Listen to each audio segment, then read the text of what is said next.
Okay, so what I'm going to do is, for the last and final stage, is I'm going to mix myself a brown. So you can see here that I've got my palette, okay, with my colours.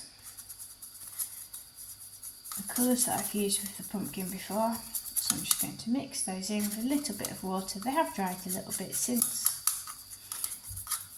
If you haven't got those colours, then you can just mix your wash, mix your orange, mix your green, so you have your base layer again. And then what I'm just going to do is get a little bit more colour. So we're going to mix ourselves a brown.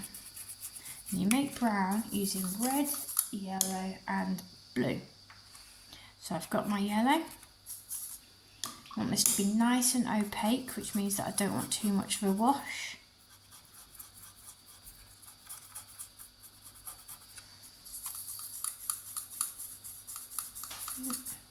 And then a little bit of blue. We don't have much blue, we don't put much blue into this brown.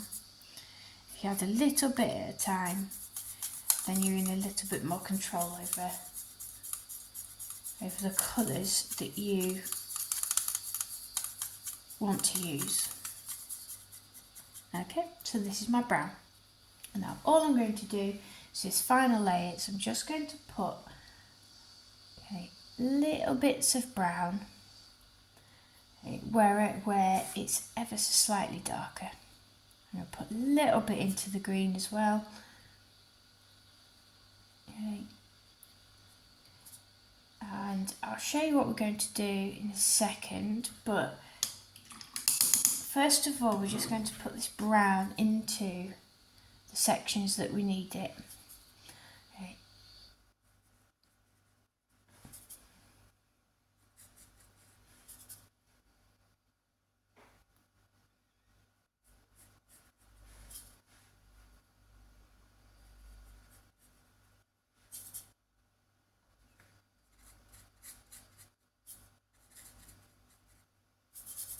And I'm happy that I've got all of the brown in that I want. I'm just going to get myself some water.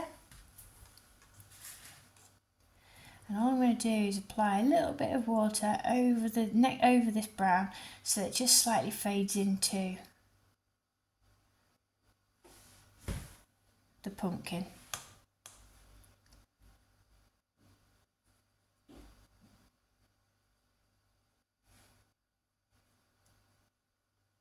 So it's important at this point that you do work quite quickly, because you don't want that watercolour to, the brown watercolour to dry too much, because you need to be able to apply the water.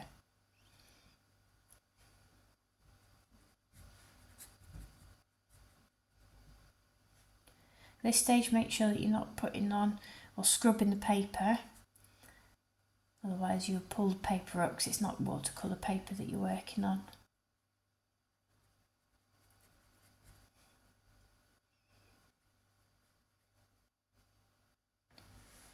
Okay, and then we take a little look and just review, where do we need brown anywhere else. I'm just going to put a little bit in here just to create a bit more shadow. Again, I'm going to apply a little bit of water there. I don't want it to blend too much. Put a little bit more at the bottom here.